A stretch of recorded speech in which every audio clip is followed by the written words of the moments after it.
இந்தியாவுல ரொம்ப கஷ்டமான வேலைன்னா எத சொல்லுவீங்க? நெறைய இருக்கு. எனக்கு தெரிஞ்சு ஒரு பேங்க்குக்கு போயிட்டு லோன் வாங்க போறோம்ல, இருக்கிறதுலயே மோசமான ப்ராசஸ் சொல்லலாம்ல. நெறைய தடவ நடக்க விடுவாங்க. லோனுக்கு எலிஜிபிலிட்டியா இருக்குன்னு பார்க்கறதுக்கு ஒரு நாளு. அடுத்த வாரம் வர சொல்லுவாங்க. ஒரு ப்ராசஸ் ஆகும். நமக்கு ஒரு ப்ராப்ளம்னா, இந்த வாரத்துல ஒரு லோன் வேணும்னா, உடனடியா பேங்க் போனா கிடைக்காது. பேங்க் போயிட்டு லோன் வாங்குறதுக்கு 1 மாசம் கண்டிப்பா ஆயிடும்ல. நல்லா யோசிங்களேன். நம்ம ஃப்ரெண்டு கிட்ட எப்படி ஜிபேல வந்து ஒருத்தவங்க கிட்ட காசு கேட்டோனே உடனே அனுப்புறாங்களோ, அதே மாரி ஒரு பேங்க்குக்கு ஒரு மெசேஜ் அனுப்புனா, காசு வர்ற மாரி இருந்தா எப்படி இருக்கும்? ஆக்சுவலா இதுதான் எல்லாரோட ட்ரீமும். ஃபர்ஸ்ட் இதுக்கு பேர் சொல்லுங்களேன். இந்த ஜிபே, ஃபோன்பே இதுக்கு எல்லாத்துக்கும் ஒரு பேர் சொல்லுவாங்களே. யூனிஃபைட் பேமெண்ட் இன்டர்ஃபேஸா? சிம்பிளா யுபிஐ-யா? ஏன் யூனிஃபைட் சொல்றாங்க? எல்லா பேங்க்கையும் ஒண்ணா சேர்த்து வச்சிருக்கோம். யாருக்கு வேணா எப்பனா உடனே காசு அனுப்பலாம். யூனிஃபைட் பேமெண்ட் இன்டர்ஃபேஸா? எஸ். எப்படி வந்து யுபிஐல ஒரு ஆளுக்கு பேமெண்ட் ஈஸியா பண்ணிடலாமோ, இல்ல பேமெண்ட் வேணா வாங்கிக்கலாமோ, அதே மாரி ஒரு பேங்க் கிட்ட லோன் வேணும் கேட்டா ஈஸியாவே ஆன்லைன்ல அந்த ஜிபே மாரியே ட்ரான்ஸ்ஃபர் பண்ண எப்படி இருக்கும்? அந்த இனிஷியேட்டிவ் தான் ஆர்பிஐ ஸ்டார்ட் பண்ணிருக்கு. Unified lending interface, யுஎல்ஐ unified lending interface. Meaning புரிஞ்சுல? Bank போகணும்னு அவசியமே கிடையாது. எப்படி ஜிபே யூஸ் பண்றியோ அதே மாதிரி யூஎல்ஐ யூஸ் பண்ணிக்கலாம். உன்னோட பேங்க்குக்கு உனக்கு எவ்வளவு காசு வேணுமோ லோன் மெசேஜ் பண்ணா போதும். அவங்க என்ன பண்ணுவாங்க? உன்னோட எல்லா டீடைல்ஸுமே ஆன்லைன்ல இருக்கும். எவ்வளவு சம்பளம் வாங்குற அது கனெக்ட் ஆயிருக்கும். நீ ஆல்ரெடி லோன் வாங்கியிருக்க மத்த பேங்க்ல அதுவும் கனெக்ட் ஆயிருக்கும். உன்னால கட்ட முடியுமா அதுவும் ஆன்லைன் கனெக்ட் ஆயிருக்கும். லேண்ட் ரெக்கார்டு எல்லா விஷயமும் கவர்மெண்ட் டேட்டாஸ், பேங்க் டேட்டாஸ், உன்னோட பர்சனல் டேட்டாஸ் எல்லாமே பேங்க் கிட்ட கனெக்ட் ஆயிருக்கும். உனக்கு ஒரு லோன் வேணும்னா ஆட்டோமேட்டிக்கா அந்த ஆன்லைன்ல எல்லாத்தையும் அனலைஸ் பண்ணிட்டு லோன் கொடுத்துருவாங்க. யூபிஐ மாதிரி மோஸ்ட் ஃபாஸ்டஸ்டா யூஎல்ஐ வரப்போகுதுன்னு ஆர்பிஐ சொல்லியிருக்கு. பேங்க் நம்ம கிட்ட அடிக்கடி பண்றது பேப்பர் ஒர்க்ல அந்த பேப்பர் ஒர்க் பண்ண எல்லாமே சரியாயிட்டு ரொம்ப சிம்பிளா ஆன்லைன்ல ஒரு மெசேஜ்ல லோன் வரதுக்கான ஃபர்ஸ்ட் ஸ்டெப் தான் இந்த யூனிஃபைட் லெண்டிங் இன்டர்ஃபேஸ். பெங்களூர்ல இருக்கிற ஆர்பிஐயோட இன்னோவேஷன் ஹப் தான் இந்த யூஎல்ஐ ரெடி பண்ணிருக்கு. இன்னும் முக்கியமான பாயிண்ட், ஒரு இண்டிவிஜுவல் ஃபார்மர் வச்சுக்கலாம். ஒரு ஃபார்மர் போயிட்டு பேங்க்ல லோன் கேட்கிறாருன்னா அந்த ஒட்டுமொத்த லோன் ப்ராசஸ்லயும் எந்த விஷயம் டிலே ஆகுது? இந்த ஃபார்மரோட லோன் அப்ளிகேஷனை இவாலுவேட் பண்றது, அனலைஸ் பண்ணிட்டு தரலாம் வேணாம் யோசிக்கிறது டைம் ஆகுது. இந்த லோன் அப்ளிகேஷன் இவாலுவேட் பண்றாங்களே அதுக்கு பேர் என்ன சொல்லுவாங்கன்னா கிரெடிட் அண்டர் ரைட்டிங்.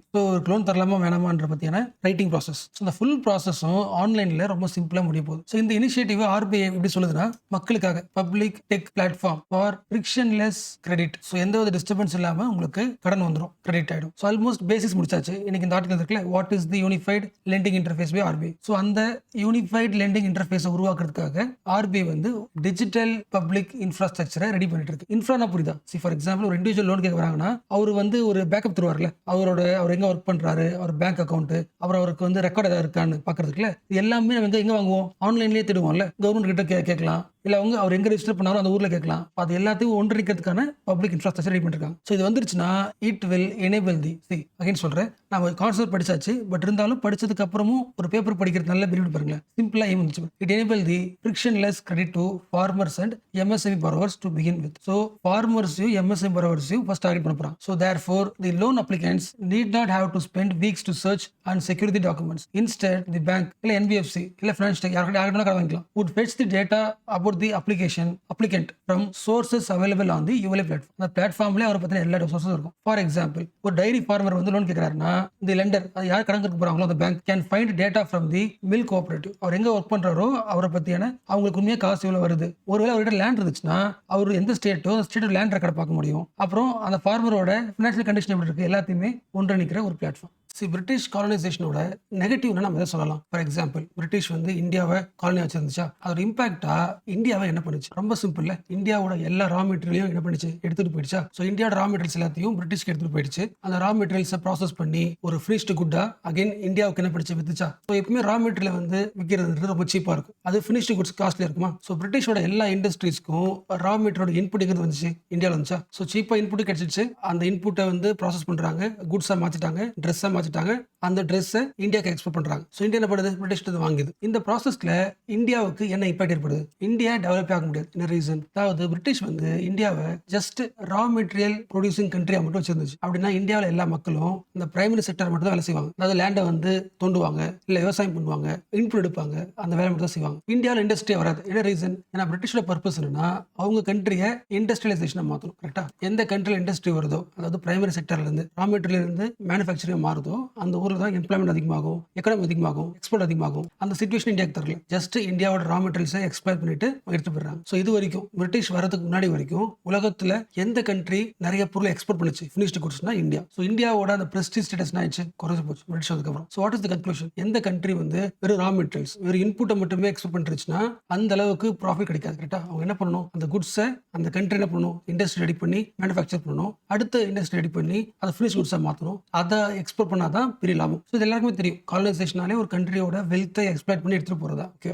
இப்போ யோசிங்களா, இதெல்லாம் அந்த டைம்ல 1800 அந்த டைம்ல. இந்த காலத்துல இந்த உலகத்தோட மேப்ல ஏதோ ஒரு பகுதியில இருந்து நிறைய வெல்த் எடுக்கலாம்னா இதை எடுக்கலாம். ஆப்பிரிக்கால எஸ், ஏன்னா ஆப்பிரிக்கால மட்டும்தான் என்ன இண்டஸ்ட்ரி வரல. நேச்சுரல் ரிசோர்ஸ் அதிகமா இருக்கு. ஆப்பிரிக்கான்றது கண்ட்ரி இல்லை, கான்டினென்ட்ல நிறைய கண்ட்ரிஸ் உள்ளடக்கிய கான்டினென்ட், பெரிய கான்டினென்ட். அண்ட் பெரிய அளவுக்கு இண்டஸ்ட்ரீஸ் மேனுஃபேக்சரிங் எதுவுமே இல்லாம மக்கள் அங்க வந்து இன்னும் பிரைமரி செக்டர்ல இருக்காங்க. அதாவது அக்ரிகல்ச்சர், அவர் இன்புட் எடுக்கிறது இதான் இருக்காங்க. அதனால எல்லா கண்ட்ரியும் ஆப்பிரிக்கா டார்கெட் பண்ணுது. ரீசெண்ட் டைம் பாத்தீங்கன்னா இல்ல ஃபியூச்சர்ல பாத்தீங்கன்னா யூஎஸ்ல இருந்து, சைனால இருந்து, இந்தியா, யூரோப் எல்லாருமே என்ன பண்ணுவாங்கன்னா ஆப்பிரிக்கா கூட அக்ரிமெண்ட் போடுவாங்க. எங்க ஊர்ல நிறைய பொருள் இருக்கு, இந்த பொருளை உங்களுக்கு தரோம், நீங்க எங்களுக்கு என்ன தரீங்க? இப்போ கண்ட்ரியோட ரா மெட்டீரியல் கொடுங்க. ஃபார் எக்ஸாம்பிள் யூஎஸ் வச்சுக்கலாம். எங்க கிட்ட இவ்வளவு லிஸ்ட் ஆஃப் பொருள் இருக்கு, இந்த எல்லா பொருளும் உங்களுக்கு தரோம். ஓகே, நீங்க எங்களுக்கு என்ன தரீங்க? ஆப்பிரிக்காவோட ரா மெட்டீரியல்ஸை எக்ஸ்ட்ராக்ட் பண்ணி எங்களுக்கு கொடுங்க. ஸோ ஒரு காலனைசேஷன் என்ன பண்ணுச்சோ அந்த வேலையை ஒவ்வொரு கண்ட்ரியும், யூஎஸ், சைனா, இந்தியா, யூரோப் எல்லாருமே ஆப்பிரிக்காவில் இருக்கிற வெல்த்தை எடுக்கிறது தான் பிளான் பண்றாங்க. ஸோ ஒவ்வொரு கண்ட்ரியும் ஆப்பிரிக்காவை எப்படி எக்ஸ்ப்ளாய்ட் பண்ணுது அப்படின்னு டீட்டெயிலாக பார்க்கல. இப்போதைக்கு சைனா மட்டும் பார்க்குறோம். சைனா வந்து ஆப்பிரிக்காவை எப்படி பயன்படுத்திக்குது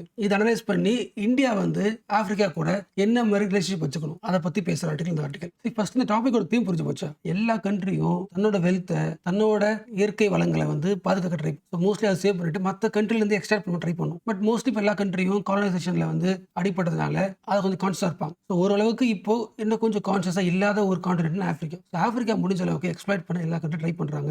அதுல ஒரு கண்ட்ரி சைனா. சைனா எப்படி ஆப்பிரிக்கா யூஸ் பண்ணது பார்க்க போறோம். இந்த லெசன்ல இருந்து இந்தியா என்ன மாதிரி ரிலேஷன்ஷிப்ல வச்சுக்கணும் ஆப்பிரிக்கா கிட்ட. அந்த ஆர்டிகல் சொல்ற பாயிண்ட் ஒன்று கரெக்ட். பட் அவங்க சொல்ற நெரேட்டிவ் இருக்குல்ல, அது வந்து கொஞ்சம் கம்ஃபர்டபுள் இல்லாத ஒரு நெரேட்டிவ். அதாவது ஆப்பிரிக்கா கண்ட்ரிக்கு எதுவுமே தெரியாது, ஏமாந்து போறாங்க. ஸோ அதே பாயிண்ட்ல பேசுறாங்க. நம்ம அதை தேவையில்லை, அது தேவையில்லை, நெரேட்டிவ் தூக்கிடலாம். பட் சொல்யூஷன் ஒன்று கரெக்ட். எல்லா கண்ட்ரியும் ஆப்பிரிக்கா கிட்ட இருந்து வெல்த் எடுக்கிறாங்க. பட் இந்தியா அதை பண்ணக்கூடாது. என்ன பண்ணலாம்? நீங்க வந்து ஆப்பிரிக்கா கூட டெவலப்மெண்ட் ஸ்ட்ராட்டஜியை உருவாக்குங்க. அதாவது இந்தியா ஆப்பிரிக்கா எதுக்கு ஜாயின் ஆகுதுன்னா ஆப்பிரிக்கா டெவலப் பண்ணலாம். அதாவது ஆப்பிரிக்கா கூட அக்ரிமெண்ட் போட்டு ஏதாவது வெல்த் இருக்குல்ல, அந்த வெல்த் மட்டும் எடுத்துட்டு வரதை விட்டுட்டு ஆப்பிரிக்காவில் அந்த வெல்த்தையே ப்ராசஸ் பண்றதுக்கு ஒரு இண்டஸ்ட்ரி ஆரம்பிச்சிருக்கு. ஸோ இன்புட்ல இருந்து அடுத்த லெவல் இண்டஸ்ட்ரிக்கு போயிட்டு அதை ப்ராசஸ் ஆகுதுல, அந்த சப்ளை செயினையும் ஆப்பிரிக்காவிலே உருவாக்குறதுக்கு ட்ரை பண்ணுங்க. ஸோ நீங்க இந்தியாவில் எடுத்துட்டு வந்து ப்ராசஸ் பண்றதை விட ஆப்பிரிக்காவில் இண்டஸ்ட்ரி வச்சீங்கன்னா அங்க இருக்கிறவங்களுக்கு என்ன ஆகும்? எம்ப்ளாய்மெண்ட் கிடைக்கும், ஆப்பிரிக்கா எக்கனாமியும் பூஸ்ட் ஆகும். ஸோ ஆப்பிரிக்கன் கண்ட்ரீஸ்லாம் என்ன பண்ணணும்னா மோஸ்ட்லி தன்னோட இன்புட் எக்ஸ்போர்ட் பண்றதை விட யார் நெகோஷியேட் பண்ணாலும், சைனாவோ அமெரிக்காவோ இல்லை யூரோப்பியன் யூனியனோ யார் நெகோஷியேட் பண்ணாலும் அக்ரிமெண்ட்ல எங்களுக்கு சப்ளை செயினை வந்து உருவாக்கி தரதுக்கான இன்ஃப்ராஸ்ட்ரக்சருக்கு சைன் பண்ணலான்னு ஆப்பிரிக்கன் கண்ட்ரீஸ் வந்து ஸ்ட்ரெஸ் பண்ணணும். அதாவது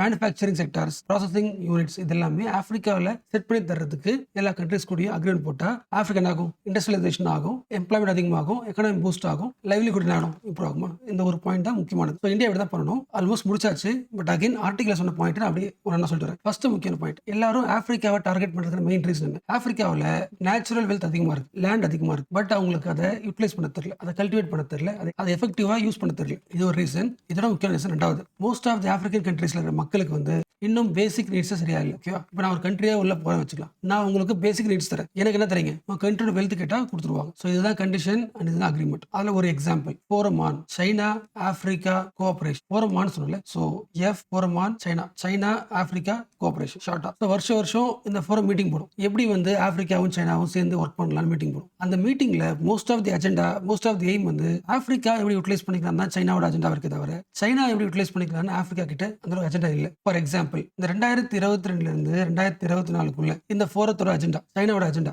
ஒரு 300 பில்லியன் வர்த் அளவுக்கான குட்ஸ் இன்புட் ரா மெட்டீரியல்ஸ் ஆப்பிரிக்காவில இருந்து சைனா இம்போர்ட் பண்ண போகுது. இந்த அஜெண்டாவில் ஆப்பிரிக்கான்றது ஜஸ்ட் ஒரு ரா மெட்டீரியல் எக்ஸ்போர்ட் பண்ற கண்ட்ரியா மட்டும் தான் இருக்கு. எப்பொழுதுமே ரெண்டு கண்ட்ரி வந்து ட்ரேட் அக்ரிமெண்ட் போட்டாங்கன்னா இந்த கண்ட்ரியோட ஃபினிஷ்டு குட்ஸ், மேனுஃபேக்சர் குட்ஸ் இது வாங்கணும், இந்த கண்ட்ரியோட மேனுஃபேக்சர் குட்ஸும் இது வாங்கணும். இந்த ட்ரேட் பேலன்ஸ் வந்து எந்த கண்ட்ரியும் ஆப்பிரிக்கா கூட வச்சுக்க மாட்டேங்குது. அதுக்கு என்ன காரணம் சொல்றாங்கன்னா, ஆப்பிரிக்காவில் தான் இண்டஸ்ட்ரி இல்லையே. இண்டஸ்ட்ரி இல்லாத போது நாங்க எப்படி இண்டஸ்ட்ரியல் குட்ஸ் வாங்க முடியும்? அவங்க கிட்ட இருக்கிறது இன்புட் மட்டும் தான், நாங்க அதான் வாங்கணும்னு சொல்றாங்க. ஃபார் எக்ஸாம்பிள் ஆப்பிரிக்காவில் கேஷ்யூ நட் இருக்கு. அந்த கேஷ்யூ நட்டை வந்து ப்ராசஸ் பண்றதுக்கு ஃபெசிலிட்டி இல்லை. ஸோ ப்ராசஸிங் யூனிட் இல்லாத போது நாங்க எப்படி கேஷ்யூ நட்டை ப்ராசஸ் பண்ணி வாங்க முடியும்? அதனால ஆப்பிரிக்கா கிட்ட இருந்து எல்லாம் என்ன பண்றாங்க? பிரைமரி ரா மெட்டீரியல்ஸை எக்ஸ்ப்ளோர் பண்ணிக்கிறாங்க. பட் இந்தியா அப்படி பண்ணக்கூடாது. இந்தியாவுக்கு இந்தியாவோட எக்கனாமில சில பாசிட்டிவ்ஸ் இருக்கு. Small scale farming. இந்தியா என்ன பண்ணணும்னா ஆப்பிரிக்காவிலேயே நிறைய மேனுஃபேக்சரிங் யூனிட்டை செட் பண்ணும். ஸோ இது எல்லாத்தையும் கவர்மெண்டால பண்ண முடியாது. ஸோ பிரைவேட் செக்டர் கான்ட்ரிபியூஷன் தேவை. அண்ட் இன்னொரு முக்கியமான பாயிண்ட், ஆப்பிரிக்காவில் இருக்கிற மக்களுக்கு இன்னும் பேசிக் நீடே சரியா கிடைக்காதனால, ஃபார் எக்ஸாம்பிள் ஃபுட்டே கடை கிடைக்காதனால ஃபுட் ப்ரொடக்ஷன் அதிகமாக்குனா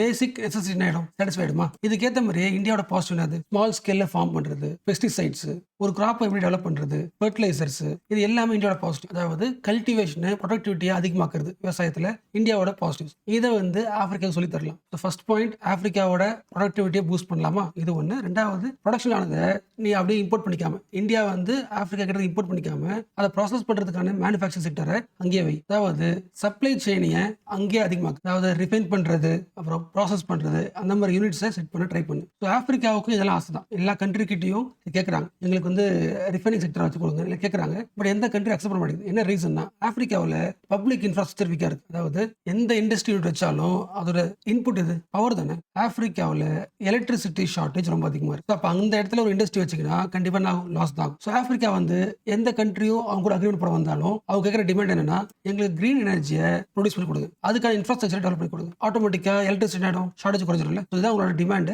பட் மோஸ்ட்லி பண்றது இல்லை, இந்தியா பண்ணலாம். அப்போ ஆப்பிரிக்கா இந்த விஷயத்த சைனாட்ட கேட்கலாம்ல, அந்த ஃபோரம்ல கேட்கலாம் தான். பட் ஆல்ரெடி சைனா கிட்ட இருந்து அதிகமாக ஆப்பிரிக்கா இருக்கு கடன் வாங்கிருக்கு. ஆப்பிரிக்கன் கண்ட்ரிஸ் வாங்கின டெப்ட் இருக்குல்ல, இது வந்து ஒரு காம்ப்ளெக்ஸ் வெப். அவ்வளோ சீக்கிரமா அந்த கடன்ல இருந்து வெளியே வர்றதுக்கு எந்த கண்ட்ரிலும் முடியாது. அவ்வளோ கடன் வாங்கிருக்கு. ஆக்சுவலாக பார்த்தோன்னா சைனா மட்டும் கிடையாது, ஆப்பிரிக்கா வாங்கின கடன்ல சைனா கிட்ட இருந்து வாங்கினது வந்து ஜஸ்ட் 12% தான். அப்படின்னு அர்த்தம், எல்லா கண்ட்ரியும் வேறுமனே ஆப்பிரிக்கா கடன் கொடுத்து டெப்ட் கண்ட்ரியை ஆப்பிரிக்கா மாற்றி தனக்கு தேவையான விஷயம் என்ன பண்ணிக்குது, எழுதி வாங்கிக்குது. இதுதான் சிச்சுவேஷன். இதுக்கு பேர் வந்து டெப்ட் ட்ராப் பாலிசி. ஸோ ஒரு கண்ட்ரி வந்து அதிகமாக கடன் வாங்கிடுச்சுன்னா திரும்பி கட்ட முடியாது. வருஷங்கள் அதிகமாக வட்டி அதிகமாகிட்டு தான் இருக்கும். ஸோ ட்ராப்ல மாட்டிப்போம், வேற வழியே கிடையாது. கடன் கொடுத்த கண்ட்ரி என்ன சொல்றாங்களோ கேட்டுதான் ஆகணும். ஸோ இந்த எந்த வேலையுமே இந்தியா பண்ணக்கூடாது. ஸோ இந்தியாவும் ஆப்பிரிக்காவும் ஒரே ஸ்டெப் வச்சுக்கினா 3 விஷயங்கள் பண்ணலாம். ஆல்ரெடி சொன்னது தான் சமரைஸ் பண்ணலாம். இந்தியாவோட ஸ்ட்ரென்த் என்னவோ அதை வந்து ஆப்பிரிக்காவுக்கு தரலாம். இந்தியாவோட முக்கியமான strength ICT, information and communication technology. Plus இந்தியாவில் ஹியூமன் ரிசோர்ஸ் டெவலப்மெண்ட் ரொம்ப அதிகம். அப்புறம் அக்ரிகல்ச்சர் அதுல ஸ்ட்ராங். நாலாவது ஃபார்மா. ஸோ இதெல்லாம் தான் இந்தியாவோட ஸ்ட்ரென்த்.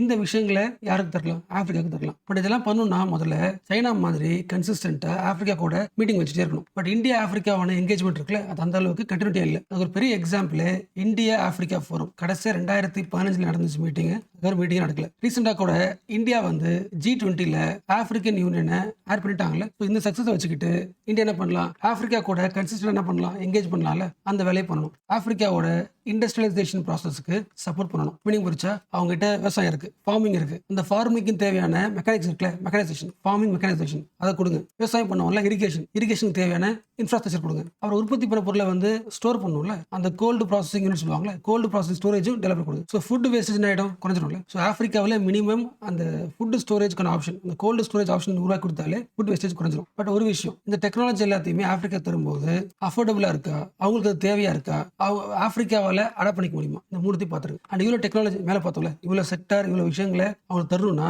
கவர்மெண்டால முடியாது. ஸோ பிரைவேட் செக்டர் ஆப்பிரிக்காவுக்கு போகணும். So encouraging the private sector participation in this field. And இது எல்லாத்தோட மோஸ்ட் இம்பார்ட்டன்ட் இந்தியாவோட சக்சஸ் இதுனா யூனிஃபைடு பேமெண்ட் இன்டர்ஃபேஸ். இந்த ஜிபே, ஃபோன்பே இருக்குல்ல, இதுக்கான ஒரு இன்ஃப்ராஸ்ட்ரக்சர் வந்து ஆர்பிஐ இருக்குல்ல, இந்த யூபிஐயை ஆப்பிரிக்காவில் தரலாம். இது வழியா ஆப்பிரிக்காவில் டிஜிட்டல் கனெக்டிவிட்டி ஆகும், அதிகமாகும்ல. ஸோ இவ்வளோ விஷயனோட தான் நீங்கள் ஆப்பிரிக்கா பார்க்கணுமே தவிர வெறும் இன்புட்டை எடுத்துட்டு வர கண்ட்ரியா பார்க்கக்கூடாது. ஸோ இவ்வளோ விஷயம் பண்ணீங்கன்னா ஆட்டோமேட்டிக்கா ஆப்பிரிக்காவில் எல்லா கண்ட்ரியும் நீங்க சொல்ற ஒரு பாயிண்ட், நான் 2 பேரும் ட்ரேட் பண்ணிக்கலாம். அதாவது உங்க கண்ட்ரில நான் இதை எடுத்துக்கிறேன், ஓகே, அதுக்கு நீங்க காசு தருவீங்களா, இந்தியா நீங்க ருபீஸ்லேயே பே பண்ண அக்செப்ட் பண்ணிப்பேன். நீங்க அவ்வளோ ஒர்க் பண்றீங்க. ஸோ டாலர்ஸோட டாமினேஷனையும் குறைக்க முடியும். ஸோ ஆப்பிரிக்காவை சென்ட்ரல் ஸ்டேஜா வச்சுக்கிட்டு கரன்சி நியூட்ரல் டிரான்சாக்ஷனை உருவாக்க முடியும். எந்த கண்ட்ரி டாமினேட் ஆகாம நம்ம கரன்சி கொடுத்து பொருள் வாங்குற அளவுக்கு ஒரு ஷிஃப்ட் பண்ண முடியும். ஆக்சுவலாக பார்த்தது தாங்க பெருசா இருக்கும், உங்களுக்கு ரொம்ப ஈஸி தான், அது சின்ன கான்செப்ட் தான். பட் இது எல்லாத்தையும் சிம்பிளா ஒரு லைன்ல சொல்ல முடியும். ஸோ சிம்பிளா சொல்லணும்னா ஆப்பிரிக்கன் கண்ட்ரியை வெறும் ரா மெட்டீரியல்ஸை எடுத்துட்டு வர கண்ட்ரியை பார்க்காம இன்வெஸ்ட்மெண்ட் கண்ட்ரியா பாரு, அங்கேயும் இன்வெஸ்ட் பண்ண முடியும் அப்படின்னு பாரு. ஸோ இந்தியாவில் வந்து இன்னைக்கு ஃப்ளட் வருது வச்சுக்கலாம். ஸோ இது ஒரு டிசாஸ்டரா. ஸோ 2024 இந்த வருஷம் இந்தியாவில் ஃப்ளட் வரதுக்கும் அப்படியே ஒரு 20 வருஷத்துக்கு முன்னாடி 2004 2005 வச்சுக்கலாம். ஸோ அந்த டைம்ல ஃப்ளட் வரதுக்கும் இப்போ வர ஃப்ளட்டுக்கும் ரீசன் ஒன்னா கேட்டா ஒண்ணு கிடையாது இல்ல. லாஸ்ட் 20 இயர்ஸ்ல ஃப்ளட், சைக்ளோன், லேண்ட்ஸ்லைட் எல்லா டிசாஸ்டரும் வருது. இதோட காரணம் மாறிடுச்சுல. என்ன கோர் காரணம்? இப்போ வர எல்லா டிசாஸ்டருமே கிளைமேட் இன்டியூஸ்ட் டிசாஸ்டரா. மீனிங் புரிஞ்சுல. எஸ், லாஸ்ட் 20 இயர்ஸ்ல கிளைமேட் சேஞ்ச் அதிகமாயிடுச்சு. ஸோ அப்போ நடந்த டிசாஸ்டரை விட இப்போ டிசாஸ்டர் வந்து ரொம்ப அதிகமாகவும் இருக்கு, ஃப்ரீக்வெண்டா இருக்கு. என்ன ரீசன் தெரிய முடியாது. அண்ட் ஆல்சோ இந்தியா முழுக்க ஒரே மாதிரி வராது, ரீஜனலா லோக்கல் கிளைமேட் மாறுது, அதுக்கேற்ற டிசாஸ்டர் வருது. ஸோ டிசாஸ்டரோட கேரக்டர்ல நிறைய விஷயங்கள் மாறிடுச்சு. அப்படி இருக்கும்போது நம்ம எப்பயோ ரெடி பண்ண டிசாஸ்டர் மேனேஜ்மெண்ட் பிளான் வந்து இப்போ ஒர்க் அவுட் ஆகுமா? ஸோ முதல் முறையாக 2005 டிசாஸ்டர் மேனேஜ்மெண்ட் ஆக்ட் கொண்டு வந்தோம். ஸோ இந்த ஆக்ட்லாம் கண்டிப்பா 2024 செட் ஆகாது. ஸோ கவர்மெண்ட் என்ன பண்ணுது, அந்த ஆக்டை அமெண்ட்மெண்ட் பண்ணி ஒரு பில்லா கொண்டு வந்திருக்கு பார்லிமெண்ட்ல. இந்த பில்லை வந்து நிறைய பார்ட்டிஸ் அக்செப்ட் பண்ணல. என்ன ரீசன்? எல்லாருக்குமே தெரியும், ஸ்டேட்லயும் டிசாஸ்டர் மேனேஜ்மெண்டோட பவர் லிஸ்ட் எங்க இருக்குன்னா ஸ்டேட்ல தானே இருக்கு. பட் ரீசெண்ட் பில்ல கொண்டு வந்த எல்லா ப்ரொவிஷன்ஸுமே சென்ட்ரலைஸ்ட் ஆக சொல்றாங்க. ஸ்டேட்டோட பவரை குறைச்சிட்டு சென்ட்ரலைஸ்டு பிளானிங் கொண்டு வராங்க. புரிச்சா இப்போ டிசாஸ்டர் வருதுன்னா டிசாஸ்டர் எப்படி சரி பண்ணணும் சொல்லிட்டு ஒவ்வொரு ஸ்டேட்டும் பிளான் போடுறதுல அப்படி இல்லாம எல்லா ஸ்டேட்டும் யூனிஃபார்மா ஒரே மாதிரி பிளான் பண்ற மாதிரி நிறைய பாயிண்ட்ஸ் இருக்கிறதுனால பார்ட்டிஸ் ஒத்துக்கல. பட் ஆக்சுவலா இந்த காலகட்டத்தில் தான் ஒரு ஸ்டேட்டுக்குள்ளேயே ஒரு டிஸ்ட்ரிக்ட்ல லோக்கல் கிளைமேட் என்ன ஆகுது மாறி இருக்கு. இன்னும் கொஞ்சம் டீசென்ட்ரலைஸ் பிளானிங் இருக்குல்ல, அப்போ அதுக்கு ஆப்போசிட்டா டீசென்ட்ரலைஸ் பிளானிங் இல்லாம சென்ட்ரலைஸ் பிளானிங் மாத்திட்டாங்க. ஸோ இதான் கோர் இஷ்யூ நான் வச்சுக்கேன். ஏன்னா இதுக்கப்புறம் இந்த பில் வந்து ஆக்டா மாறும், அப்புறம் பாயிண்ட்ஸ் பேசும் 1 year இருக்கு. பட் எந்த கோர் இஷ்யூ பேசுறாங்க புரிஞ்சுங்க. ஸோ இப்போதைக்கு அந்த பழைய ஆக்ட் இருக்குல்ல 2005 ஆக்ட், அந்த ஆக்ட்ல பாசிட்டிவ் புரிஞ்சுல. ஸோ ஸ்டார்டிங் முதல் முறையா கொண்டு வரும்போது அதாவது ஒரிஜினல் ஆக்ட்ல நேஷனல் லெவல்ல, ஸ்டேட் லெவல்ல, டிஸ்ட்ரிக்ட் லெவல்ல அத்தாரிட்டி பிரிச்சுருந்தாங்க. அதாவது ஒவ்வொரு லெவல்லையும் டிசாஸ்டர் மேனேஜ் பண்றதுக்கான அதிகாரம் கொடுத்திருந்தாங்க. இப்போ அது மோஸ்ட் ஆஃப் தி பவர் என்ன ஆகுது டுவர்ட் சென்டர் போகுதுன்னு சொல்றாங்க, கம்ப்ளைண்ட் பண்றாங்க. அதுக்கு ஒரு பெரிய ப்ரூஃப் இந்த ஒரு பாயிண்ட் நான் வச்சுக்கோங்க. ஒரு கிரைசிஸ் வருதுன்னா அதை மேனேஜ் பண்றதுக்கு கிரைசிஸ் மேனேஜ்மெண்ட் ஒரு கமிட்டி போடலாம். Okay, national level. ஸோ இந்த நியூ பில்ல கொண்டு வந்த ஒரு முக்கியமான விஷயம் தான் national crisis management committee. So crisis வருதுன்னா அது மேனேஜ் பண்றதுக்கு நேஷனல் கமிட்டி இருக்கு. அந்த கமிட்டிக்கு அதிகமான பவர் கொடுத்துருக்காங்க, ஸ்டாட்டுச்சரி பவர் கொடுத்துருக்காங்க. அப்போ உங்க ஊர்ல ஒரு ப்ராப்ளம் வருது, டிசாஸ்டர் வருதுன்னா அங்க எப்படி சரி பண்ணணும் அப்படின்ற மேனேஜ்மெண்ட்டை இந்த கமிட்டி என்ன பண்ணும், உங்களுக்கு ஆர்டர் பண்ணும். ஆர்டர் வருது என்ன ஆகும், டிலே ஆகும். அப்போ டிசாஸ்டர் மேனேஜ்மெண்ட் ஆக்டோட வெரி பர்பஸ் இருக்குல்ல, எவ்வளவு சீக்கிரமா ரெடி ஆகணும் இருக்குல்ல, அந்த வெரி பர்பஸே இந்த ஒரு சென்ட்ரல் கமிட்டியை அதிகமான பவர் தரதுனால கம்ப்ளீட் ஆகுது, ஆக்ட் டிசாஸ்டர் மாறுது. அந்த ஆக்ட்ல நிறைய பாசிட்டிவ்ஸ் இருக்கு. அதுல ஒரு பாசிட்டிவ், சிட்டிக்கு இனிமே என்ன பண்ணலாம், நீ பிளான் பண்ணலாம், அர்பன் டிசாஸ்டர் மேனேஜ்மெண்ட் அத்தாரிட்டின்னு ஒண்ணு உருவாக்க முடியும். இன்னொரு பாசிட்டிவ் ஆல்ரெடி இருக்கிற பாயிண்ட் தான் அகைன் வந்திருக்கு, national disaster management authority. Okay, அது கமிட்டி, அதுக்கு விஷயம் கிடையாது. நேஷனல் லெவல்ல டிசாஸ்டர் மேனேஜ்மெண்ட் அத்தாரிட்டி இருக்கு. அண்ட் எவ்ரி ஸ்டேட்லயும் ஸ்டேட் லெவல்ல டிசாஸ்டர் மேனேஜ்மெண்ட் அத்தாரிட்டியும் இருக்கு. இந்த ரெண்டு அத்தாரிட்டியும் பவரை ஸ்ட்ரென்தன் பண்ணிருக்காங்க. ஓகே, அதாவது ஒரு ஸ்டேட்லயோ ஒரு நேஷனல் லெவல்ல டிசாஸ்டர் வருதுன்னா அதுக்கு எப்படி ப்ரிப்பேர்டா இருக்கணும், அதுக்கான ரோலை வந்து என்டிஎம்ஏ பண்ணலாம், எஸ்டிஎம்ஏ பண்ணலாம். இது ஓகே. பட் எஸ்டிஎம்ஏ வந்து அவங்க ஸ்டேட்ல டிசாஸ்டர் வர்றதுக்கு ப்ரிப்பேரா இருக்கும்னா அதுக்கு முக்கியமான தேவை ஆட்கள் தேவை, இன்ஃப்ரா தேவை. அதுக்கான ஃபண்டிங் மெக்கானிசம் எஸ்டிஎம்ஏக்கு அத்தாரிட்டி இல்லை. So there is no financial devolution சொல்லலாமா. இது நெகட்டிவ் சொல்றாங்க. இதெல்லாம் அப்போசிட் பார்ட்டி வச்ச பாயிண்ட்ஸ். ஆனால் இன்னொரு முக்கிய நெகட்டிவ் வந்து டிசாஸ்டரோட டெஃபினேஷன் எப்பொழுதுமே பண்ணுவாங்க. ஒரு பில் ஒரு ஆக்டை வந்து அப்டேட் பண்றாங்கன்னா டிசாஸ்டரோட டெஃபினேஷன் அப்டேட் பண்ணுவாங்களா, அப்டேட் பண்ணிருக்காங்க. பட் இந்த எலெக்ஷன்ல கூட கஷ்டப்பட்ட ஹீட் வேவ்ஸ் தானே, ஹீட் வேவ்ஸ் ஒரு பெரிய டிசாஸ்டர்ல. பட் ஹீட் வேவ்ஸ் இந்த டிசாஸ்டர்ல டெஃபினேஷன்ல ஆட் பண்ணல. பட் இப்போதைக்கு டிசாஸ்டர்ல டெஃபினேஷன் என்னெல்லாம் இருக்கு, நீங்க ஆல்ரெடி மெயின்ஸ் கிளாஸ்ல கவர் பண்ண எல்லா டாபிக்குமே இருக்கு, லிஸ்ட் பண்றேன். இதுல ஏதாவது டாபிக் வந்து உங்க ஹேண்ட் அவுட்ல வரலன்னு சொல்லுங்க. சைக்ளோன் முடிச்சிருப்பீங்கன்னு நினைக்கிறேன். சைக்ளோனு, அப்புறம் வந்து டிராட், எர்த்குவேக், ஒரு ஃபாரஸ்ட் ஃபயர் படிச்சிருப்பீங்களா, flood, tsunami, landslide, avalanche, cloud burst, pest attack, frost, cold wave, hail storm, இது எல்லாமே ஆட் பண்ணிருக்காங்க. ஸோ இது எல்லாமே முடிச்சுட்டு செக் பண்ணுங்க. ஆக்சுவலா இந்த ஃப்ராஸ்ட்லாம் கவர் பண்ண நினைக்கிறேன், ஃப்ராஸ்ட், பெஸ்ட் அட்டாக் இதெல்லாம் கவர் பண்ண நினைக்கிறேன். மேபி இந்த இயர்ல ஏதாவது வந்துச்சுன்னா அப்டேட் பண்ணிக்கலாம். ஸோ ஆல்மோஸ்ட் இந்த ஆர்டிகல் இருக்க எல்லா பாயிண்ட் படிச்சாச்சு நினைக்கிறேன். அகைன் ஃப்ரீ டைம் ரீட் பண்ணி பாருங்க. கண்டிப்பா ரீட் பண்ணாம உங்களுக்கு அது லிங்க் பண்ண முடியாது. இந்த ஹெட்டிங் புரியல, அந்த ஹெட்டிங் பாருங்க. Centralisation as a concern, negative centralisation. அடுத்த ஹெட்டிங் பாருங்க, ரெஸ்ட்ரிக்டட் டெஃபினிஷன் ஆஃப் டிசாஸ்டர், அதுவும் பார்த்தோமா. லாஸ்ட் பாருங்க, relevant issues to states have to largely depend on central governments for dispersal of funds, so there is a need to revisit the center's effort in addressing the issue of financial preparedness. So financial preparedness என்ன சரியா இல்ல, அது சரி பண்ணணும். So disaster நடந்துச்சுன்னா அந்த disaster காரணம் வந்து ஸ்டேட் தான் இல்ல சென்டர் தான், சண்டை போறதை விட்டுட்டு எப்படி மேனேஜ்மெண்ட் பண்ணுன்றதை கான்சென்ட்ரேட் பண்ணணும். ரீசெண்டா ஒரு டேர்ம் வந்து எனக்கு பயங்கர இன்ஸ்பைரிங் ஆச்சு. அண்ட் ஈவன் பேப்பர்லயும் வந்திருக்காது. பட் நிறைய அகாடமிஸ் மிஸ் பண்ணிருக்கலாம். அதனால இது ஒரு சான்ஸா யூஸ் பண்ணி நான் உங்களுக்கு ஷேர் பண்றேன். வெர்னாகுலரைசேஷன் ஆஃப் ஃபெமினிசம், சிம்பிளா சொல்லணும்னா லோக்கல் ஃபெமினிசம். ஆக்சுவலா இந்த கான்செப்ட் நம்ம எல்லாருக்குமே தெரியும். பட் இந்த டேர்ம் வந்ததுக்கு அப்புறம் உங்களால இப்போ ரியல் லைஃப்ல விஷுவலைஸ் பண்ண முடியும். ஃபார் எக்ஸாம்பிள், ஒரு ஈவினிங் ஒரு 7 மணிக்கு 8 மணிக்கு நீங்க ஜொமேட்டோல ஆர்டர் பண்றீங்க. உங்களுக்கு ஜொமேட்டோல வந்து அந்த ஆர்டர் கொடுத்துட்டு போனது வந்து ஒரு உமன் வச்சுக்கலாம். இவங்க பண்ண ஒர்க் வந்து வெர்னாகுலரைசேஷன் ஆஃப் ஃபெமினிசம். ரொம்ப சிம்பிளா சொல்லணும்னா பைக் ஓட்டுறது, இல்லைன்னா இந்த ஃபுட்டு வந்து டெலிவரி பண்றது, இது எல்லாமே என்ன ஜாப்ஸ், ஜெண்டர் ஜாப்ஸா, மோஸ்ட்லி மேல் பண்ற ஜாப்ஸா. அப்ப இந்த ஜாப்ஸை ஜெண்டர்டா இருக்கிறத பிரேக் பண்ணி யாரும் யோசிப்பா, ஃபெமினிசம் யோசிக்குமா. இந்த ஐடியா என்ன ஐடியா, குளோபல் ஐடியா. கரெக்டா? அந்த குளோபல் ஐடியாவை நம்ம ஊர்ல இருக்கிற லோக்கல்ல இருக்கிற ஒரு அம்மா என்ன பண்றாங்க, ரியல் லைஃப்ல பிரேக் பண்றாங்க. வெர்னாகுலரைசேஷன் ஆஃப் ஃபெமினிசம். ரொம்ப சிம்பிளா சொல்லணும்னா குளோபல் லெவல்ல இருக்கிற எல்லா ஃபெமினிஸ்ட் ஐடியாஸையும் நம்ம லோக்கல் லெவல்ல, பொலிட்டிக்கல்ல, சோஷியல் லைஃப்ல, கல்ச்சரல்ல இம்ப்ளிமெண்ட் பண்ணி காட்டுறோம்ல, அதுக்கு பேரு வெர்னாகுலரைசேஷன் ஆஃப் ஃபெமினிசம். அதாவது குளோபல் ஃபெமினிஸ்ட் ஐடியாஸை உங்க ஊர்ல ரிலவெண்டா மாத்துறீங்க. அந்த உமன் வந்து அந்த டெலிவரி பண்ணதுக்கு அப்புறம் அதை பார்த்து அடுத்த நாளைக்கு இன்னொரு 5 பேர் ஜாயின் பண்ணுவாங்க. அதை பார்த்து அடுத்த வருஷம் 10 பேர் ஜாயின் பண்ணுவாங்க. ஜொமேட்டோல வந்து ஃபுட் டெலிவரி பண்றது கேர்ள்ஸும் பண்ணலாம் அப்படின்னு அந்த லோக்கல் கல்ச்சர்ல ரிலவெண்டா மாறிடுச்சு. ஸோ குளோபல் லெவலில் இருக்கிற ஒரு ஃபெமினிஸ்ட் ஐடியா ஜெண்டர் ஜாப்ஸை வந்து அவாய்ட் பண்ணும், பிரேக் பண்ணும் அப்படின்ற ஐடியாவை லோக்கல் லெவலில் பிரேக் பண்ணி ரிலவெண்டா மாத்திருக்காங்க. அதுக்கு ஒரு பெஸ்ட் எக்ஸாம்பிள் வினேஷ் போகாட் தானே. நல்லா யோசிங்களேன், வினேஷ் போகாட்டோட நேட்டிவ் பிளேஸ் அது பயங்கரமான கன்சர்வேட்டிவ் இருக்கிற ஹரியானா பகுதி. அதாவது காப் பஞ்சாயத்துல அதிகமா இருக்கிற ஒரு ஸ்டேட், பேட்ரியார்கி அதிகமா இருக்கிற ஸ்டேட், விச் மீன்ஸ் நிறைய ஜெண்டர் பேஸ்ட் ரெஸ்ட்ரிக்ஷன்ஸ் அதிகமா இருக்கும். அது சிம்பிளா நம்ம சொல்லுவோம் சோஷியல் ரெஸ்ட்ரிக்ஷன் சொல்லுவோம். கரெக்டா? ஃபார் எக்ஸாம்பிள் ரெஸ்ட்லர் அப்படின்னு இந்த வார்த்தை கேட்டவொடனே மைண்ட்ல யார் வருவா? ஒரு பாய் தான் வருவா. ஒரு பாய் வந்து ரெஸ்ல் பண்ற மாதிரி. இப்போ காமனாவே நமக்கே எப்படி தோணுதுன்னா ஹரியானா மக்களுக்கு எப்படி இருக்கும்? அந்த ஊர்ல இருக்கிற சோஷியல் ரெஸ்ட்ரிக்ஷன் எவ்வளவு ஸ்ட்ராங்கா இருந்திருக்கும். அந்த ஊர்ல இருந்து ஒரு உமன் என்ன பண்றாங்க, எந்த ஜாப் வந்து ட்ரெடிஷனலா மெயின் டாமினேட் பண்ணுதோ அதை ஒரு கேர்ள் பண்ண முடியும்னு சொல்லிட்டு பிரேக் பண்ணிருக்காங்க. ஸோ மேல் டாமினேட்டட் ஒர்க் பண்ற ஏரியாவை ஃபீமேலும் ஆக்குபை பண்ண முடியும் அப்படின்னு அந்த குளோபல் ஃபெமினிஸ்ட் ஐடியாவை லோக்கல் லெவல்ல ரெலவெண்ட் ஆக்கிட்டாங்க. ஸோ இதை பார்த்துனாங்க அடுத்த ஜென்ரேஷன் ஆஃப் உமன் வந்து ஃபாலோ பண்ணுவாங்க. So in reality Vinesh Phogat பண்ணது ரெஸ்லிங் மட்டும் இல்ல, இன்டைரக்ட்லி ஃபெமினிஸ்ட் ஐடியாஸை ரெஸ்லிங் வழியா அவங்க ஊரோட சோஷியல் நார்ம்ஸை பிரேக் பண்ணிருக்காங்க. அதாவது ஃபெமினிஸ்ட் ஐடியாஸை எப்படி இம்ப்ளிமெண்ட் பண்ணலாம், நீங்க ரெஸ்லிங் ஆடியும் இம்ப்ளிமெண்ட் பண்ண முடியும். ஈவன் லோக்கல் லெவல்ல இருக்கிற காப் பஞ்சாயத்து இப்போ ஒரு கேர்ள் வந்து ஹரியானாவில் ரெஸ்லிங் விளையாடுறாங்கன்னா என்கரேஜ் பண்றாங்க, வினேஷ் போகாத்துக்கு சப்போர்ட் பண்றாங்கன்னா ஒரு குளோபல் லெவல்ல பேசப்படுற ஃபெமினிஸ்ட் ஐடியாஸை கன்சர்வேட்டிவ் சொல்லப்படுற ஒரு ஸ்டேட்டுக்குள்ள அசால்ட்டா ரெஸ்லிங் வழியா வினேஷ் போகாட் என்ன பண்ணிருக்காங்க, ரிலவெண்டா மாத்திருக்காங்க. இது ஒரு பாயிண்ட்டுங்க, ஆல்மோஸ்ட் முடிஞ்சு போச்சு. பட் இப்படியே வச்சுக்கலாம். வினேஷ் போகாட் வந்து ப்ரொடெஸ்ட் பண்ணாங்கல்ல, அவங்க ரெஸ்லரா இருக்கிறதே ஒரு பெரிய சேலஞ்சுங்க, பிரேக் பண்ணிட்டாங்க. ஆனால் ப்ரொடெஸ்ட் பண்றாங்களே, இந்த ப்ரொடெஸ்ட்டை சப்போர்ட் பண்ணதுல பாய்ஸும் வந்தாங்களே. ஸோ இது ஒரு பயங்கரமான யூனிக், இது ஒரு அச்சீவ்மெண்ட். அதாவது ஃபெமினிஸ்ட் ப்ரொடெஸ்ட்ல மென்னும் ஜாயின் பண்றது மோஸ்ட் இம்பார்ட்டன்ட் அப்படின்ற ஒரு குளோபல் ஐடியாவை அசல்ல பிரேக் பண்ணிருக்காங்க. இது one of the example of vernacularisation of feminism. ஆக்சுவலா இப்போ பார்க்க போற டாபிக் கொஞ்சம் டஃப். நான் படிக்கும்போது எனக்கு டஃபா இருந்துச்சு. ஸோ முடிஞ்ச அளவுக்கு ஈஸியாக இருக்கேன், ஃபோக்கஸ் பண்ணு. ஃபர்ஸ்ட் ஒரு எக்ஸாம்பிள் சொல்றேன். இதுதான் பார்லிமெண்ட். இந்த பார்லிமெண்ட்ல ஒரு 5 சீட் வேகன்சியா இருக்கு. இதுக்கு எலெக்ஷன் வைக்க போறோம். ஸோ அந்த 5 தொகுதியிலையும் எல்லா கட்சியும் என்ன பண்ணுது, வேட்பாளரை நிக்க வச்சிருச்சு. ஸோ பிஜேபி, காங்கிரஸ், கம்யூனிஸ்ட் மற்ற எல்லா பார்ட்டியுமே ஒவ்வொரு வேட்பாளரை நிக்க வச்சிருச்சு. ஃபார் எக்ஸாம்பிள் இந்த தொகுதியில் இருக்கிற மொத்த பாப்புலேஷன் வந்து 10 பேர் வச்சுக்கலாம். இந்த 10 பேர் ஓட்டு போடுறாங்க. அதில் காங்கிரஸ்க்கு வந்து 4 சீட், 4 ஓட்டு, பிஜேபிக்கு வந்து 3 ஓட்டு, கம்யூனிஸ்ட் கட்சிக்கு வந்து ஒரு 3 ஓட்டு. இப்போ இந்த தொகுதியில் யார் ஜெயிச்சிட்டா, ஃபர்ஸ்ட் யாருக்கு அதிகம் ஓட்டு வந்திருக்கோ அவங்க ஜெயிச்சிட்டாங்க. ஸோ காங்கிரஸ் பார்ட்டியோட வேட்பாளர் என்ன பண்ணுவார், ஒரு சீட்டுக்கு போயிடுவார். கரெக்டா? ஆக்சுவலா இந்த சிஸ்டம் வந்து ரியல் டெமோக்ரஸியை ரெப்ரசென்ட் பண்ணுதா. ஜெயிச்சவர் வாங்கினது 4 ஓட்டு, காங்கிரஸ் தவிர்த்துட்டு பிஜேபிக்கு 3 பேர், கம்யூனிஸ்ட் 3 பேர். ஸோ லாஸ்ட் ஆன ஓட்டு எத்தனை பேர், 6 ஓட்டா. ஸோ எப்படி பார்த்தாலும் ஜெயிச்சிட்டாரு, ஓகே. அவர் என்ன பண்ணிட்டாரு, பார்லிமெண்ட் சீட்டு போயிட்டாரு, ஓகே. பட் இந்த தொகுதியில் இந்த 4 பேரை விட இந்த 6 பேருக்கு வேற ஒரு ஐடியா இருக்குல்ல, இவங்களோட வாய்ஸ் பேசுறதுக்கு கண்டிப்பாக ஆள் இருக்கணும்ல. பட் இந்தியாவில் கிடையாது. ஸோ இப்போ நடந்தது வந்து டைரக்ட் எலெக்ஷன் தான். டைரக்டா நமக்கு தேவையான வேட்பாளரை சூஸ் பண்ணியாச்சு. பட் என்ன மெத்தட்ல ஒரு சூஸ் பண்ணோம், ஃபர்ஸ்ட் பாஸ் தி போஸ்ட் சிஸ்டமா, ஃபர்ஸ்ட் யாருக்கு அதிகமாக கிடைச்சிருக்கோ அவங்களுக்கு. ஸோ இந்த மெத்தடாலஜியோட நெகட்டிவ் புரிஞ்சா. ஃபார் எக்ஸாம்பிள் இப்போ இந்த தொகுதியில் வந்த மாதிரியே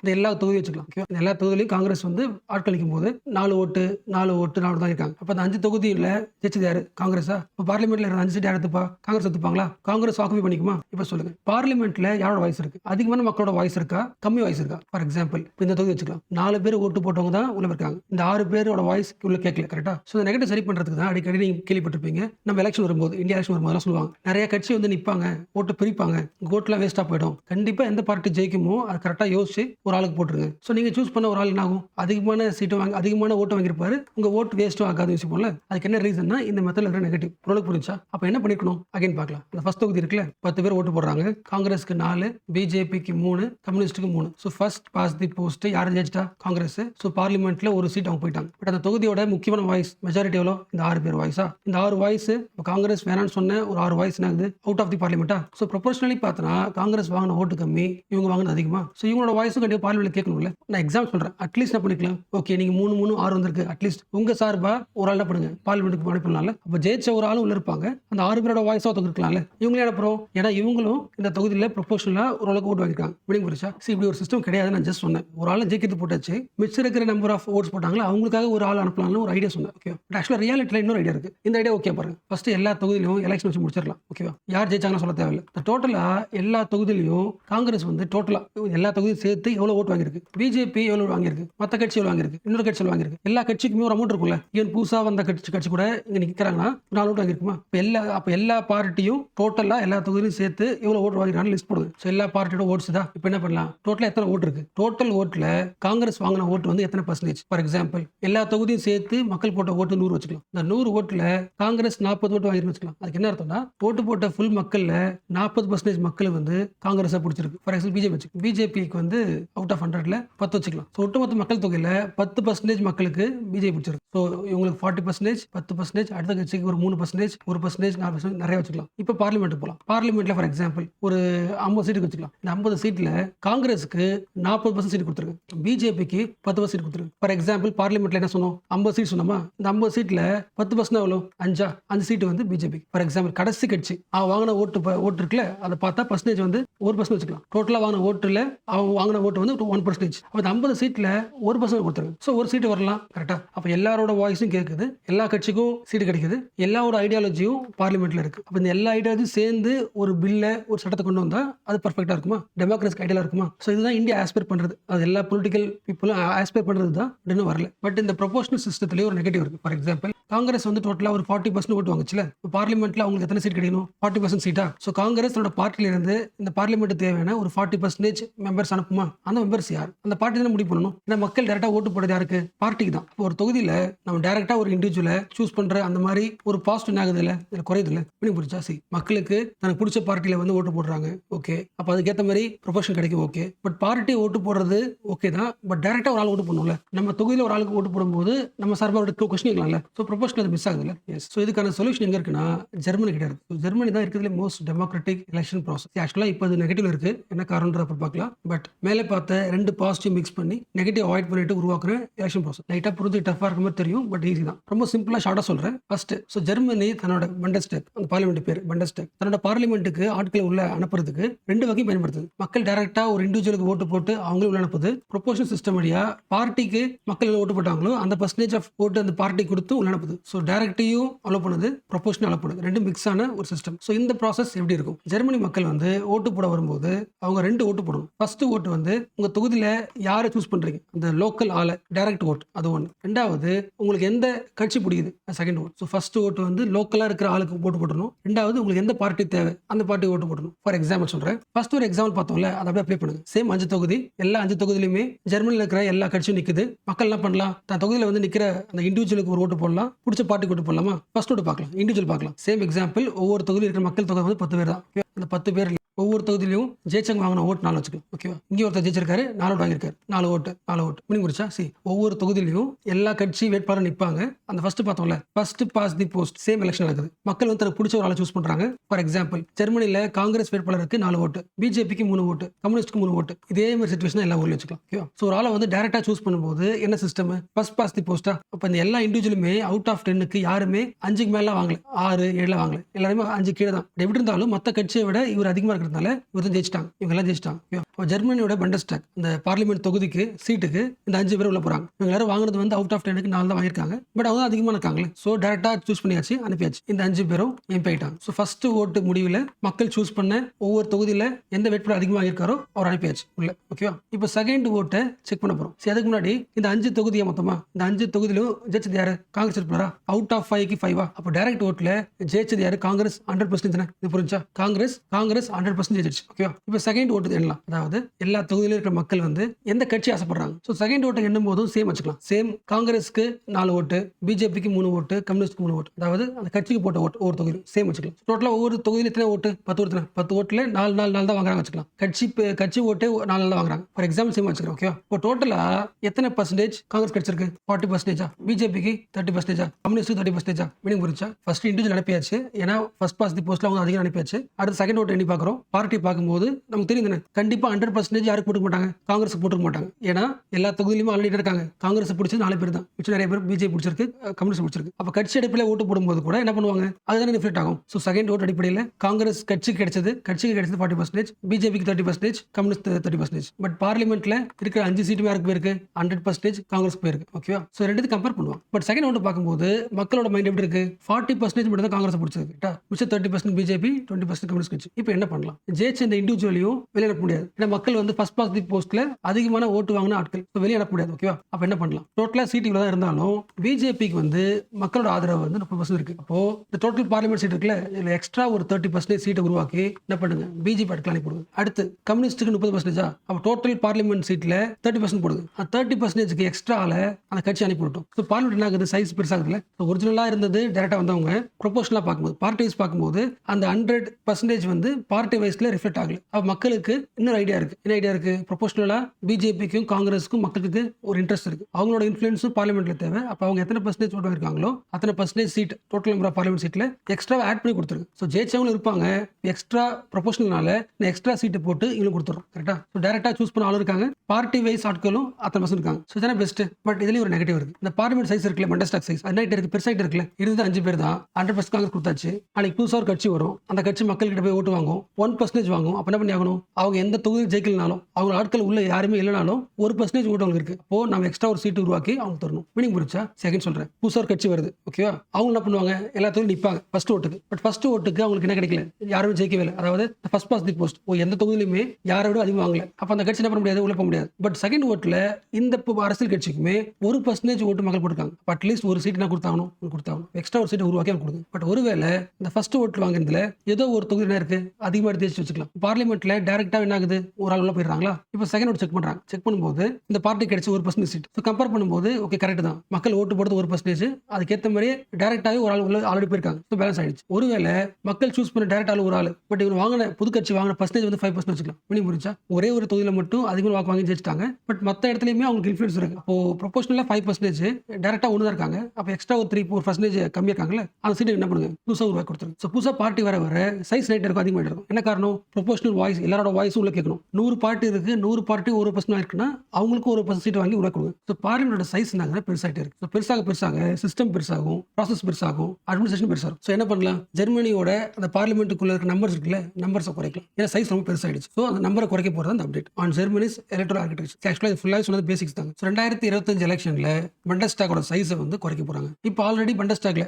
இருக்கிற எத்தனாவது பார்லிமெண்ட்னா 20வது பார்லிமெண்ட், 20வது எம்பி அவை. இதுல இப்போதைக்கு 736 பேர் இருக்காங்க. ரொம்ப பெருசு இல்லை. அவ்வளோ பேரை வந்து அட்மினிஸ்ட்ரேட் பண்ண முடியல. ஸோ சைஸை குறைச்சிக்கலாம் ட்ரை பண்ண போறாங்க அடுத்த எலெக்ஷன்ல. ஆக்சுவலாக இது பார்க்கறதுக்கு பெருசா இருக்கும். பட் ஆக்சுவலாக நீங்க இதுல தெரிஞ்சுக்க வேண்டியது ஒரு வேர்டு தான். அந்த டேர்ம் மட்டும் பார்த்துக்கலாம். அந்த டேர்ம் எக்ஸாம் யூஸ் பண்ணிக்கலாம். ஃபர்ஸ்ட்லாம் வந்து பூமியை தோண்டலாம் வச்சுக்கலாம். தோண்டி ஒரு கோல்டு ஏதாவது கிடைச்சா ஹாப்பியா இருப்பாங்க. பட் இந்த டைம்ல வந்து பூமியை தோண்டி உள்ள போகும்போது ஒரு எலும்பு கிடைச்சா, இல்ல ஒரு பாட்டு கிடைச்சா, இல்ல யாராவது முடி கிடைச்சா செம்ம ஹாப்பி ஆகுறாங்க. அதுக்கு என்ன ரீசன்? ஏன்னா ஒரு சின்ன முடியை வச்சுக்கிட்டு ஒரு 5000 வருஷத்துக்கு முன்னாடி வாழ்ந்த மக்கள் எப்படி சிந்திச்சாங்க, அவங்க என்ன ஒர்க் பண்ணாங்க, அவங்க கேரக்டர் என்ன, எல்லாத்தையும் கண்டுபிடிக்க முடியும். அதாவது எந்த பொருள் எடுத்தாலுமே அந்த பொருளுக்குள்ள என்ன கண்டிப்பா இருக்கும், அவங்களோட ஜீன் இருக்குமா? எஸ். அந்த ஜீன்ல இருக்கிற இன்ஃபர்மேஷனை பேஸ் பண்ணி அவங்க கேரக்டர் என்ன, அவங்க எந்த ஊர்ல மைக்ரேட் ஆனாங்க, அவங்களோட யூனிக் என்ன, எல்லாத்துக்கும் கண்டுபிடிக்க முடியும். மீனிங் புரிச்சா? ஒரு 5000 இயர்ஸ்க்கு முன்னாடி இருக்கிறவங்க யாரோட பயோகிராஃபியும் நமக்கு ரிட்டனா கிடையாது, ரெக்கார்டே கிடையாது, ஒன்லி ஸ்டோரி தான். ஸோ நீங்க இருந்த அதே இடத்துல ஃபார் எக்ஸாம்பிள் ஒரு ஓப்பன் ஸ்பேஸ் வச்சுக்கலாம், ஒரு கிரீன் லேண்ட் வச்சுக்கலாம். இப்போ நீங்க இருக்கிற அதே ஸ்பேஸ்ல ஒரு 5000 வருஷத்துக்கு முன்னாடி கண்டிப்பா வந்துருப்பாங்களா? அப்போ அவங்க என்ன வேலை பண்ணாங்க தெரிஞ்சுக்கிறது ஒரு பயங்கரமான ஒரு கியூரியாசிட்டி இல்லை. ஸோ அதை கண்டுபிடிக்கிறதுக்கான டெக்னாலஜி வேண்டிய இருக்கு. அதுக்கு பேர் என்ன?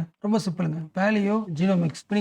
எஸ், ஜீனை பயன்படுத்தி, ஜீனோம் பயன்படுத்தி அந்த காலத்துல மக்கள் எப்படி வாழ்ந்தாங்க கண்டுபிடிக்கிறது. ஸோ ஆர்கியாலஜில இது வந்து அடுத்த அட்வான்ஸ் லெவல். ஃபர்ஸ்ட் ஆர்கியாலஜில தெரியல உங்களுக்கு. ஃபார் எக்ஸாம்பிள் சொல்றேன், ஒரு லேண்டை தோண்டி ரிசர்ச் பண்ணி என்ன கண்டுபிடிக்குமா, அங்க என்ன ரிமைன்ஸ் இருக்கோ அந்த ரிமைன்ஸை பேஸ் பண்ணி அந்த இடத்துல வாழ்ந்த மக்களோட வரலாறு கண்டுபிடிக்குமா. ஃபார் எக்ஸாம்பிள் ஏன்ஷியன்ட் காலத்துல எல்லாம் பார்க்கும்போது நிறைய எம்பையர் இருந்திருக்குல்ல, எம்பையர் உருவாயிருக்கு. அந்த எம்பையர் உருவானதுன்றதுக்காக புக் கிடையாது, கரெக்டா? பட் ஆர்கியாலஜி நினைச்சா இந்த பூமி கீழே இருக்கிற ரிமைன்ஸ் வச்சுக்கிட்டு அந்த எம்பையர் உருவாயிருக்கும். யார் ஸ்டார்ட் பண்ணிருப்பாங்க, அது மக்களால் உருவாக்கப்பட்ட எம்பையரா இல்ல எலைட் பீப்புளா அப்படின்ற ஃபுல் ஹிஸ்டரியும் ஆர்கியாலஜி டிகோட் பண்ணிருக்கு. ஸோ ஆர்கியாலஜி வழியா கண்டுபிடிச்சு ஹிஸ்டரிஸ் சொல்றாங்கன்னா ஒரு சின்ன குரூப் தானே ஆகுதுன்னா, அதாவது ஸ்மால் நொமாடிக் குரூப் திரிவாங்கல்ல, சின்ன குரூப் தானே ஆகுது, செட்டில் ஆயிட்டு ஒரு ட்ரைபல் குரூப்பா ஃபார்ம் ஆகுது. அந்த ட்ரைபல் குரூப்ல ஏதாவது ஒரு ஃபேமிலி, ஒரு எலைட் ஃபேமிலி என்ன பண்ணுது, ஒட்டுமொத்த கண்ட்ரோல் பண்ணி ஆர்கனைஸ் பண்றாங்க. அந்த ஒரு எலைட் ஃபேமிலி ஏன் எல்லாரையும் ஆர்கனைஸ் பண்ணணும், ஆர்கனைஸ் பண்ண வேண்டிய தேவை என்ன, அது எல்லாமே இதிலே கிடைக்குது, ஆர்கியாலஜில கிடைக்குது. ஃபார் எக்ஸாம்பிள் வார் வச்சுக்கலாம். அந்த குரூப் எதிர்த்து இன்னொரு குரூப் வாருக்கு வருதுன்னா அப்ப கண்டிப்பா இந்த வார்ல ஜெயிக்கிறதுக்கு ஆர்கனைஸ் பண்ணி தான் ஆகணும். அப்ப இந்த ஆர்கனைஸ் பண்றதுக்கு ஒரு பாயிண்ட் வரும்ல, அந்த பாயிண்டா யாருக்கா,